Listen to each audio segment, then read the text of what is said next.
that they are making art. And I don't mean that they are Picasso. I mean that any of the work like this is a work of art, okay? And that we want to understand it better and get better as an audience. And so learn more, ask some good questions. So we have a kind of a traditional opening question and a traditional closing question. So first off, what are you reading?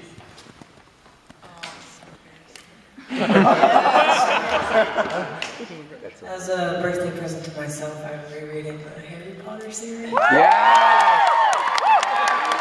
Good choice. That's not embarrassing. It's not embarrassing at all. I've been reading Lone Bellow for like a year. Yeah. Scrapes of wrath. What should I do next? I need another good American novel. Catcher in the Rye. Twilight. That's what I was thinking. Light nuggets. I've already read that too. We love it.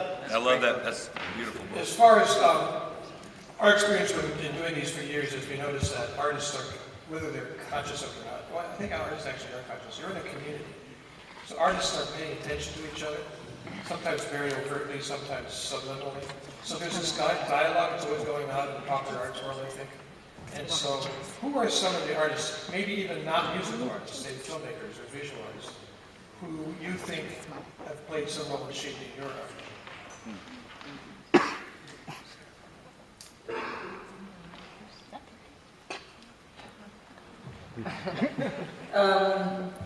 The first thing that pops in my mind is we all are Brooklyn dwellers, live in New York, and not from there originally, but all moved there to pursue different kinds of art. And living in a community where a lot of people have moved to do that, we found was really inspiring for us and productive for us because people are kind and they all know how hard it is and they're all trying to do something. So they're not just going to be dismissive, they're going to help you curate what you're doing. So I'd say really a lot of our friends, we had a friend named Ryan Booth who does a video series called Serial Box. That's serial like a serial number, not QE.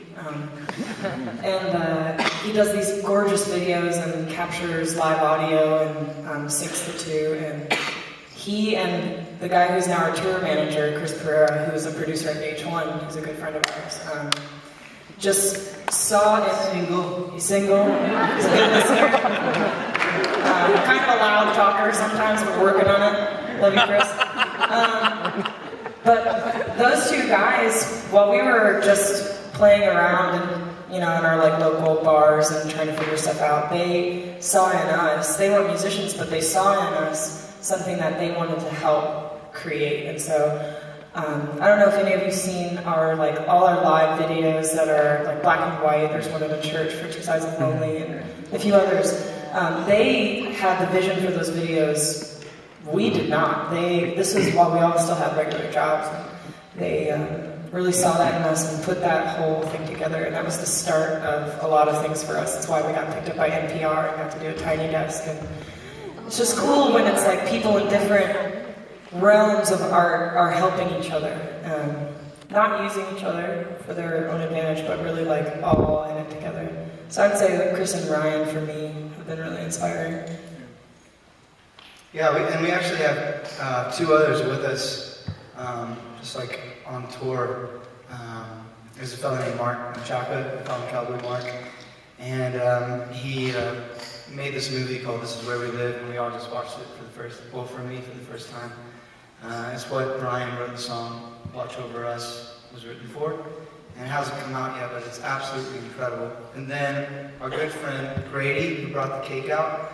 Grady is a wonderful writer. He started as like a movie critic for Entertainment Weekly, and then started doing music writing. And he actually did this YouTube video that I think is really good, called Why Country Music Sucked in 2013. Look it up. It's totally viral. It's insane. It's awesome. And, Totally. That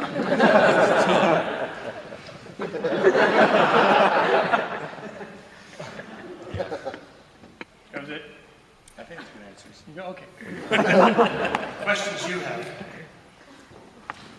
Yell it out loud. My very favorite song song of yours is Teach Me to Know, and I was going to be really disappointed if I left and didn't hear that, and so I chose that when you played it at the end. But like, what's the story behind that song?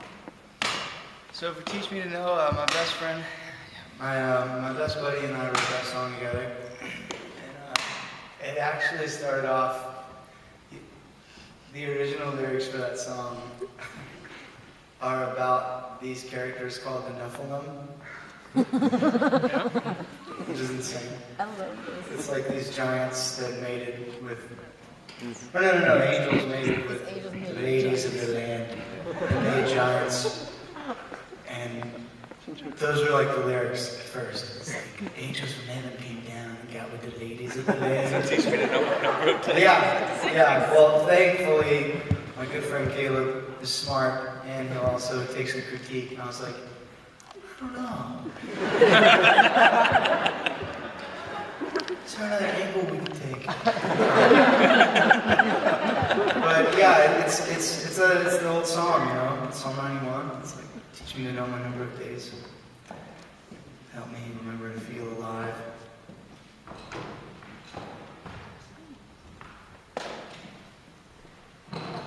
I know it's a different time, different sound, different group, but is story time just kind of buried, done with? Yeah. Yeah. Okay. No, thank you for listening, though. Yeah. Right there? I just want to say, I don't have a question, but we saw you last summer. My husband surprised me with birthday tickets to see you at Randy Carlisle in Des Moines on the river. That was a beautiful It was an day. amazing show, and we've never seen you before, and we were just absolutely blown away. So we got your CD, and within 2 days, our 7-year-old belting Green Eyes and a Hard Gold through the house. So it's a pretty big thing in our house in Greeks, so we got a wild hair, like, where are they playing that? We're somewhere near, and 8 hours later, we dropped the kids off this morning. We're here to see you guys. So No way. you guys are amazing, and we're absolutely with you. So Well, Thank you. So to turn that into a question, what was that experience touring with Brandy like, and what is it like where you're at right now? you know, I think my favorite thing about touring with Brandy's manager saw us while Kenny was a pastry chef, Brian was his Yelp rating as a waiter at the diner in our neighborhood. He was like, way down. You don't have to be a good server in New York. See, it's that kind of attitude. Remember that? And her manager saw us playing at this place called Rockwood Music Hall, which is where we made our record. And 2 years later, asked us to come out. And Brandy was the type of artist that she probably did it at the show that you guys were at. But during the end of her set, when everything's like really important and you really are hoping people are experiencing something beautiful, she would bring us back out and have us sing our song. And she would sing back up to our song, and her band would play our music just for like, and then she would sing like 2 more songs. And I wouldn't do that. I'd just be like, good luck, sucker. And she did that for us, and it's this whole other like way, I think, of like the hospitality that can live amongst creativity is just a beautiful thing, and she owned it. Question from a Calvin student. What? Are there any other forms of medium of art that you guys do? I'm an art major. What other forms of art mediums do you do?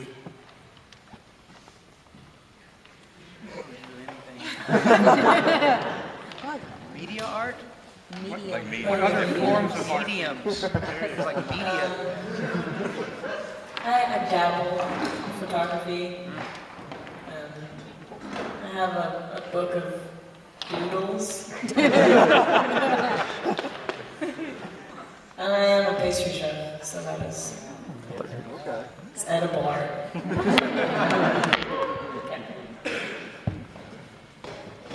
I could make a mean omelet. Crazy omelet. It's art. It's absolute art. Might be higher art than way higher than we do. I'm barely holding on to this medium. I'll let them go first. They'll follow them. Yes. First of all, I just want to say thank you for all you guys do. We've seen you guys several times over the last year, and it's just amazing every time. Just thank you very much for what you do. Every time you guys have a new song, I feel greedy asking this, but I'm going to anyways. Is there a second record on the way soon? Oh, yeah. A live record or something, please? Yeah, we actually, so we'll finish this run, and then we'll go back up to New York, and in a week and a half we'll start our next record. We haven't put it out on the, in the press yet, but whatever. We're making it with Aaron Desner from the National. Twist in the Americana world there. So we can't wait. Okay, I want to be sensitive to their time. So here's a kind of our traditional closing question. What we're trying to do with this season that we curate here is do audience development. There's a long tradition. We understand how artists need to be developed and how they get better. And there's investments that we made to help artists get better and better. And we all expect that when you come tonight that you bring your game and that you're ready to perform. But traditionally, we let audiences get a free pass. All they have to do is buy a ticket. Except that my observation as a promoter is the audience makes a huge difference in the performance. Because there's some kind of relationship going on. Therefore, it would seem like a good idea to have a good audience. What is a good audience? What are the qualities? Other than grooming and clapping. I mean, I think for us, you can boil it down to the nitty-gritty of how we exist. We're a Kickstarter project. Our initial audience helped us pay to make our very first record. We literally are an expression of a group of people in New York City. And we miss them so. We have family there, community there, and I think, the boss says it so well. I'm not going to quote him perfectly, but a show is a give and take between a receiver and an artist, or however you want to say it. And the only way that a moment that actually matters can truly happen is if both parties are involved and there's a give and take and a respect from both parties. And I think that's my favorite thing about playing music night after night. We play the same songs every night, and some of the songs are really hard to sing. They're from very sad parts of our lives. And we literally have been, over and over, we've been carried by just the comfort and honesty and just trust that an audience has given us. And you can feel it. You can feel the energy while you're singing. And then afterwards you get to meet people and hear their stories. And then you want to write songs about their stories. And you want them to write songs about it's just this beautiful thing. What do you guys think? I think for me personally, there is no show without the audience, and that might sound obvious, but Show with nobody? but we've played to 15 people, and we've played to when we've opened for bigger acts, I think we played to 50,000 people at Taste of Chicago when we opened for Robert Plant. And honestly, I think the shows that I remember the most and the audiences that I remember the most are just when I'm able to connect individually with people and talking to people after and knowing that your story is a part of their story and that you've made the commitment to buy a ticket and come, and this is a night out of your life and you could be doing anything else. And you've taken hours to listen, and I think it's just, a good audience is just full of joy, and it's think it's the reason we can keep doing this, because it's really hard when we're away from our families, away from our friends, but it just makes it feel like you're doing something right. When you can see the joy on people's faces and you can hear the stories of people who come. So if, I know some of you are here tonight, so I just say thank you. Yeah, that's a good audience, an invested, joyful audience is a good audience. Yeah. Just think it wouldn't be worth it if we were just singing a song that didn't mean anything, you know?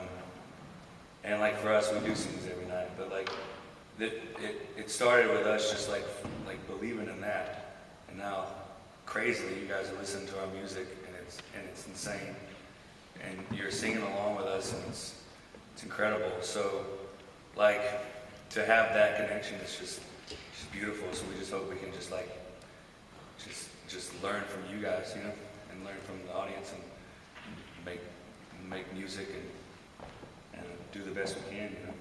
So Thank you. Well said.